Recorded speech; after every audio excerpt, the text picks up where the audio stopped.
Usually I wait until a series is over to talk about it if it's something newer, but this is a special case because I want to see more come from this show, and I feel that talking about it now helps more than waiting to speak on it. I am a big fan of Adult Swim. Love it or hate it, the weird and random nature of it meant a lot to me growing up, and to this day brings me a nice warm blanket of nostalgia. Every once in a while though, something special drops on the network that surprises you more than you'd think it would, and that's the case with the new Adult Swim series Common Side Effects. On the surface, the way the show looks is kind of silly, but also done in a high-effort, stylish way. It's a cool mixed bag. But what really sold me was the trailer and how serious and funny it was in tone, not feeling like, well, really anything else I could even point to on Adult Swim. It felt like a crime thriller drama but still had this comedic side to it, and it drew my interest in so much. So cut to now, where at the time of making this video, I have seen the 8 episodes that have come out so far, with the series still having 2 left to premiere for the season. And I won't be going into detail about everything that has happened or anything like that. I just want to talk about the show in general, and maybe you'll want to give it a shot too. Oh, good.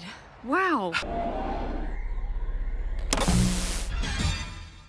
The series follows 2 friends who have reconnected in life, and it centers all around a special mushroom that has the ability to treat and cure all illnesses, supposedly. But things get a bit more complicated once we learn more about this pharmaceutical company doing what they can alongside the government, and who may or may not be pulling the strings to keep this a secret and not have either the knowledge or the use of this mushroom's special properties get out into the public, whether it be for money or control or both. These 2 are now intertwined with all of the drama and action that comes with this situation. It's a pretty interesting premise, one that takes aim specifically at pharmaceutical companies and the true power they can hold over you, or going further into conspiracy territories, what they actually allegedly might be doing behind the scenes, so you're never truly cured and rely on taking certain medicines that they can profit off of selling to you. Now, all of that can be fun and great on its own, but what about the characters? They are what can truly make or break the series, and here I think the characters all around the board do a good job at bringing a specific flavor to the series that makes it all so much fun to follow along. So let's talk about it. First off, there is Marshall, voiced by Dave King, who is essentially the main protagonist of the show, and is someone you can view as the connective tissue to tell all of the other stories and perspectives going on and intertwining. It's through him that we really deal with everything else, and he's such a fun and fascinating character to follow. There are so many little details that are sprinkled throughout the series that let us get to know a tiny bit more about him and his past without revealing everything blatantly or ruining the interest of wanting to know more.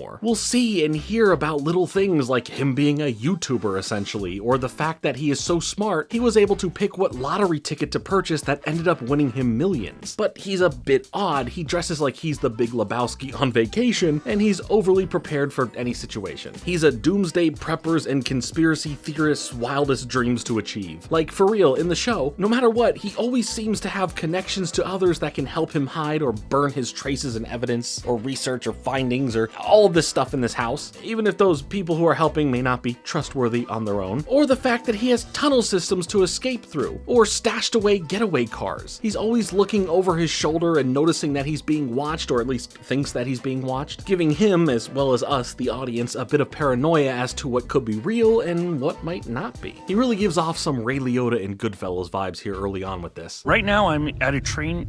I'm headed somewhere.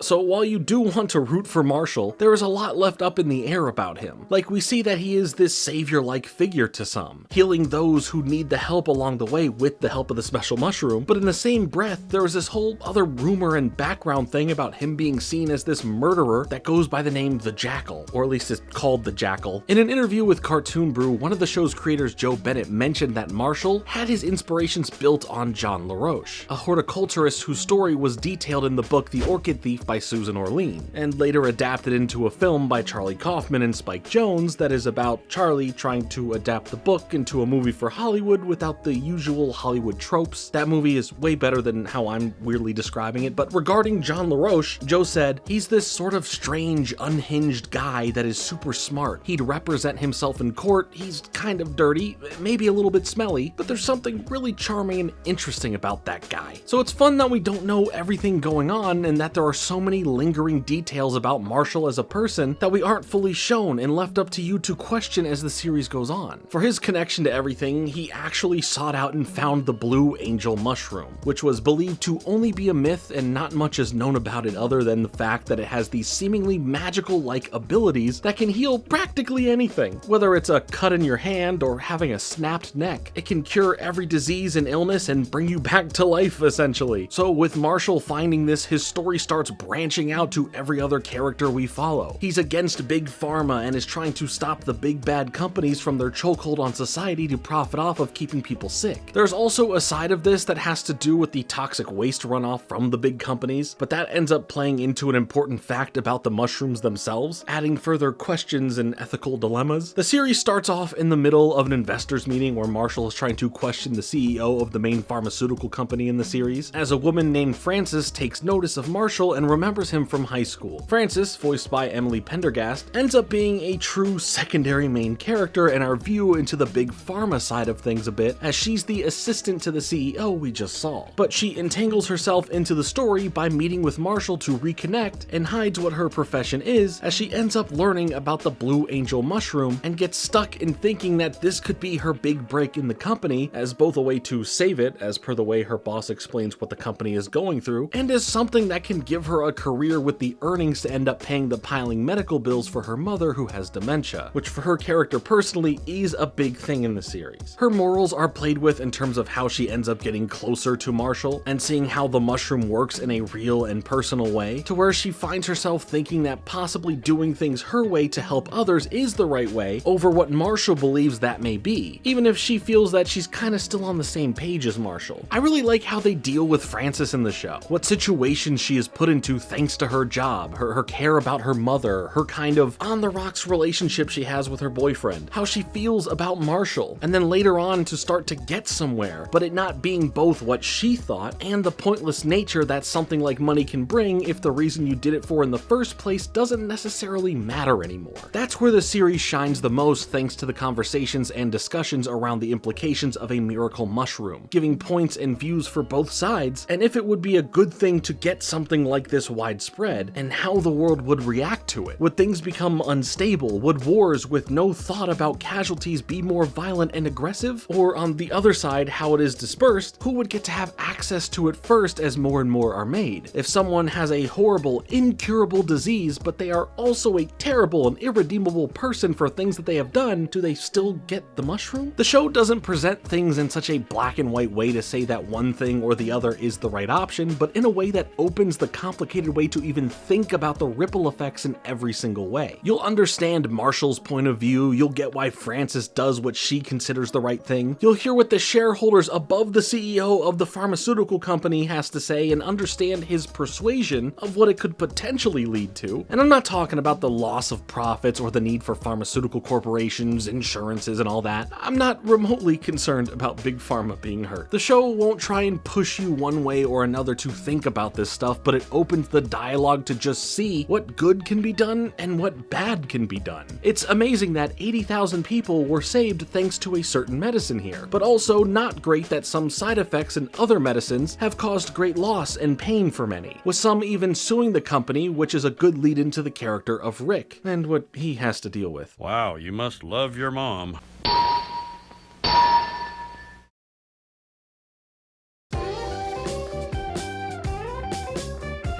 Rick, voiced by Mike Judge, is the CEO of Pharmaceutical Pharmaceuticals, and is really just a guy who is placed in the position he is in to deal with the crap that is happening within and to the company, as he is now the face of it. He really doesn't care all that much about the job or the company for that matter, with most things being such a burden for him to even deal with, whether it's work-related stuff or having to answer the door for some room service. Tough life. He barely does any work outside of ordering others to do things, but as the series goes on, his relationship and dynamic with Frances changes as she brings him information and later a way to save the company through the Blue Angel mushroom. I really like how Rick does change and isn't solely just an evil figure throughout the series, making me have a certain level of interest and care about what he's going through and where he starts ending up. It's Mike Judge basically doing his Hank Hill voice with a level of just being fed up or burdened to speak to anyone, and it works so well to bring both some sincere moments and some comedic ones. He's complicated and stuck dealing with the BS that comes from from being the CEO. He cares more about this little mobile game than anything else, really. So relatable. All I care about is Pokemon Go. He hasn't seen his family in forever because of being stuck in this position, and dreads dealing with his technical boss, who is a member of the board with a lot of power, money, influence, and ties into the government to essentially have some level of power over the DEA. That's where more of the ties come in for the series, as another big aspect is the DEA. As we mainly follow a pair of agents who work together, they're at first assigned to the case of going after Marshall. They are agents Capano and Harrington, voiced by Joseph Lee Anderson and Martha Kelly, and they are one of the funniest parts of the series because of their buddy cop-like dynamic. They share in the joy of mouthing and dancing to music, as well as conversations about fun, weird, or interesting things. It feels real and natural, and it makes their friendship pop on the screen so well. There is so much that can be said about who they are personality-wise, how they are truly involved in this whole thing, and what they both go through, but I think that becomes a big reason to keep watching, and I don't want to ruin that. But what I do want to point to is what I said about them feeling real and natural. That can be applied to basically every character in the series, and therefore applied to why the show is so great. Every character we end up coming across, whether it be Marshall or Francis, to smaller side characters like a small town local sheriff and his family, everyone feels so fleshed out through the conversations that they have and the actions that they take. As the series goes on, we meet more and more people who interact with the story in some pretty fun ways. Some may be after Marshall, some may have known who he was before all of this, and maybe they don't know him at all. But whatever the case is, they all have their reasons and motives for being involved that all make sense. Even more one-off small characters like a hitman that gets introduced in one episode, that within the opening of said episode, we learn about the job he is taking, how he has to get himself arrested, and how tough and skilled he is as a fighter. It's simple, it's quick, but mainly it's effective. You learn so much about them before the intro even starts, like him just subtly making a phone call about seeing his wife again after the job is done and he's back out. It's just all so well done. I think that the focus on the series being thriller first and comedy second makes for something that is genuinely good in both aspects. The actual mysteries or more action-filled moments keep you so invested on what is going to happen next, while the comedy or more comedic moments swoop in to break things up for the sake of having a really good pace, from start to finish each episode. Every episode ends at such a thrilling or intriguing moment that you're itching to hit play on the next episode, so watching week to week has made me excited for the next episode to premiere. If a show can do its job of making you want to come back, not just in a, yeah, I'll watch more eventually type of way, but in a, wow, I need more of this now and I'm tuning in the second it premieres type of way, to me, that's building a successful series, and what can turn average viewers into genuine fans. Let's talk about some of the things I mentioned though. First, the action. The action is well done and intense when it hits. It could be a car chase, a landmine explosion, a helicopter shooting down a small plane, but what I appreciate is that it doesn't ever go too far with it in an unbelievable sense. The only thing in the world of the show that feels otherworldly is the mushroom, with what happens when it's used and where it takes you, which is great to have that aspect be the only thing that feels more mystical in the end. The action is cool and exciting, but it's grounded. The mushroom itself has properties that feel unbelievable. Like, sure, you can believe a bit that it cures any illness, but is it believable that it can bring you back to life? Whether that be how Marshall used it to save his life or others' lives, or with the early example of him bringing a pigeon back to life after its neck was snapped. I don't know, but it's fun to see and talk about.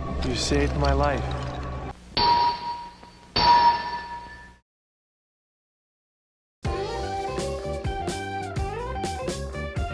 The visuals during the more trippy moments are very bright and poppy and feel otherworldly while incorporating some familiar things from the world we know. This realm that gets experienced becomes more fascinating the more we get to see of it, and when seeing how it takes illnesses, for example, and then breaks them into these little bits, we start getting either some other commentary or potential foreshadowing as to maybe humans themselves being seen as an illness to the world, or however you want to read and look into some of that stuff that is shown. The visuals in the show are great to look at, both inside of these stimulating moments and in the general look of the show. The way the lighting looks adds such a nice polished level of detail, and how the characters are designed gives it some of that comedic tone without it ever feeling too silly. I love some of the subtle bits of comedy that are in the show, like with bits like Francis watching a video on TikTok and it sidetracks her from the work that she was doing, as she then adds in her own commentary about the girl in the video in the most realist way I've ever heard. It's nothing crazy, but it's just real. Or heck, in episode 7 of the series, there's a small conversation conversation about if you'd personally consider owls birds. And I swear on everything that my girlfriend and I had the same exact conversation last year, and it personally had me laughing way too much at how real that was. I guess this all ties back into how real the show can come off. There's just so much to love about this series, and I can't wait to find out more within the final 2 episodes of the season. I am curious about this otherworld-like area that everyone who takes one of the mushrooms goes to, and how that is going to affect the real world based on some odd reality blending moments. Either way, the show leads to some great discussions, and it's been fun to see everyone starting to theorize certain aspects, or in general just have discussions about big pharma, or if a situation like this did happen, how would it affect the world in different ways. Take a look at this. I just want to take a moment to talk a little bit about Gamer Subs. I've been partnered with them for quite some time now, and at any time ever, if you head to the link down below and use my code FRINGE at checkout, you're going to save 10% off your entire order. Gamer Subs is always what I'm drinking to stay focused when working on videos like this and all the other ones that I have planned for the rest of the year. So if you're interested in trying some out for yourself or just picking up some stuff anyway, save yourself 10% by using my code FRINGE at checkout. A couple recommendations for me of the flavors that I've been drinking a lot recently are Chug Juice and Blueberry Lemonade. These two are fantastic and have been my go-tos for sure. So thank you to everyone who has been hitting the link down below and or using my code at checkout. It truly helps support the channel and it means a lot to me, so thank you so much. So just remember, code FRINGE at checkout. I appreciate you all. Now let's get back to the video.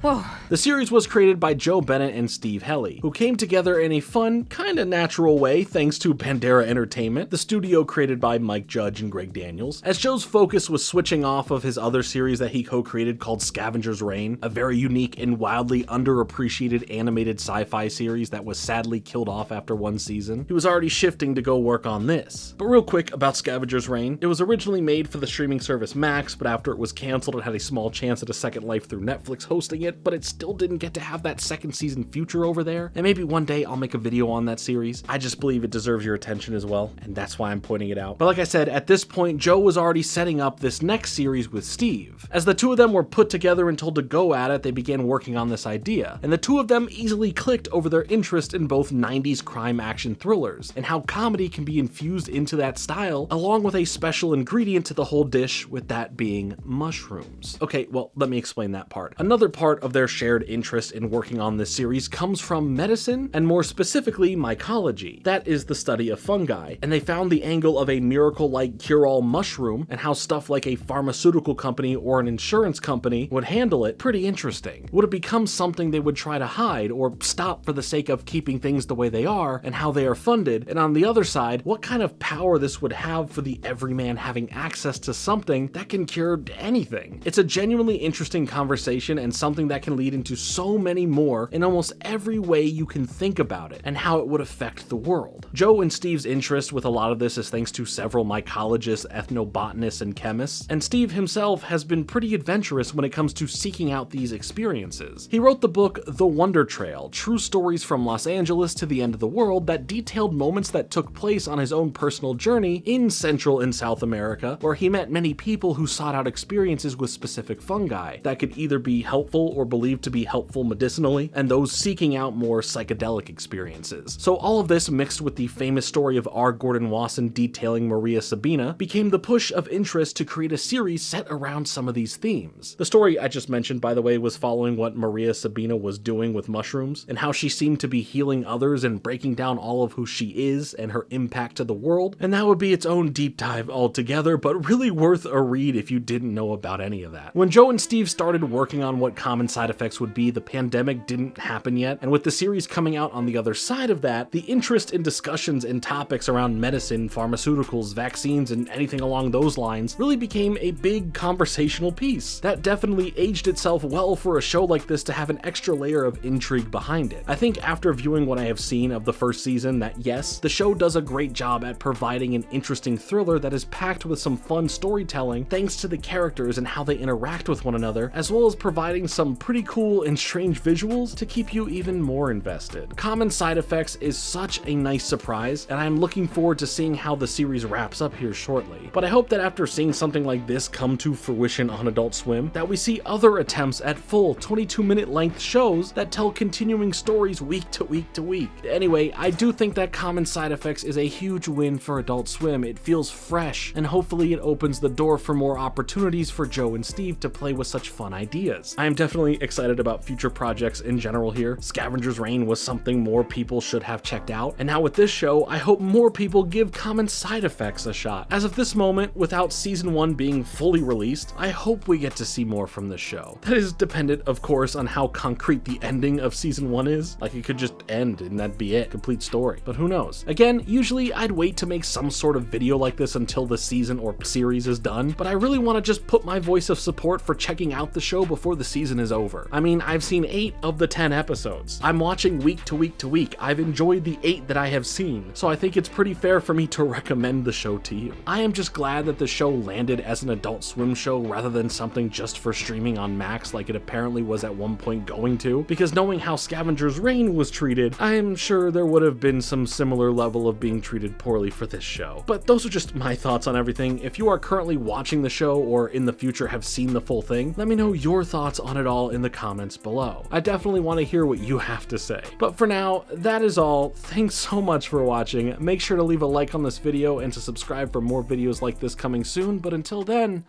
later.